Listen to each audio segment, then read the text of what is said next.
كلكم تعرفون بين فلسطين وإسرائيل، ومن بين هاي الأوضاع طلع شخص مستحيل تصدق بأنه هو عايش.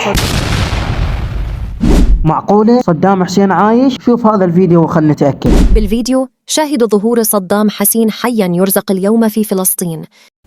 وقف فهمني شلون صدام حسين عايش غير حكموا عليه اعدام؟ انا غلطان لو هذا الحكي صح؟ ولحظة إطلاق سراحه بعد 17 عاما من اعتقاله في مشهد هز وصدم كل العرب، وهكذا تغيرت ملامحه بعد خروجه من السجن. يا اخوان هاي الصورة حقيقية او المقطع حقيقي لو لا؟ يعني اذا تشوفه يعني نقول حقيقية، لان صورة صدام يعني هو نفسه بس صحيح كبران وهاي، يعني معقولة بعد 17 سنة من السجن طلعوه بسان لدربي محكوم اعدام؟ يعني رغد صدام حسين الوالد رح يعود رفاته باستقبال عسكري مهيب.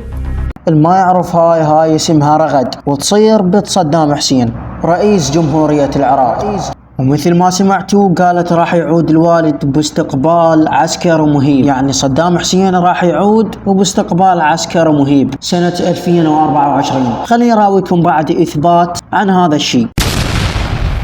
أنا ينتهي حكمي سنة 2024. أنا راجع للعراق بحيل الله، أحاسب كل اللي غدر بينا وبالعراقيين، وعمري هسه وصل 84 والحمد لله على كل حال، واتمنى صوتي يوصل لكل عراقي شريف.